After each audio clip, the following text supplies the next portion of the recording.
And also, as the S&P chart still sitting up there, I wanted to show this not way overbought, but overbought on the RSI. And then you look at Sure. the NASDAQ, also overbought on the RSI. And I want to talk about the RSI a little bit today because the RSI is probably misused or misinterpreted. And I don't mean that there's any right way to use an indicator.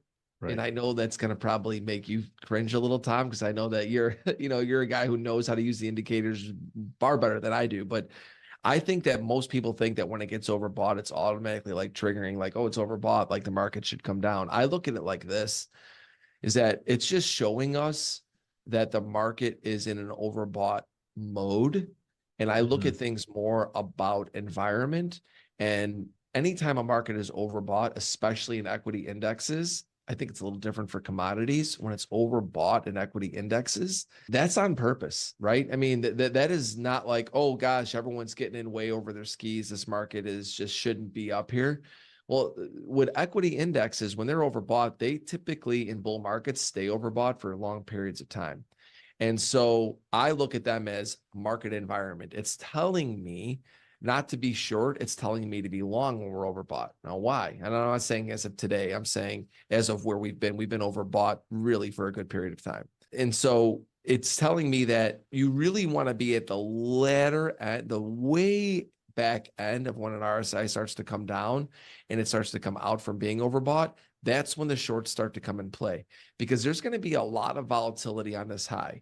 And I'm actually looking for the market to start to stall soon. Now, why? I'm looking for the market to stall soon because I want to show everybody here. I'm looking at some point for the Bollinger Bands to once again start to come back in.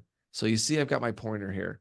The Bollinger Bands, I'm looking for a moment like this where we had right here, and we would go back right in here when we had this low, where the Bollinger Bands start to come back in. Soon, I think these Bollinger Bands are probably going to start to rotate and start to come back inward.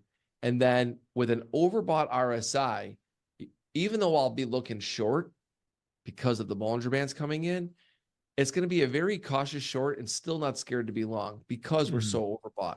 So what I mean is that when these Bollinger Bands start to come back in and the RSI, as long as it stays above overbought, be careful. When it starts to come back down below it, then you might look back and say, it's now coming out for being overbought. We might get into a mode now where from 70 to 30, the market is actually a little bit loose and it actually then starts to come down.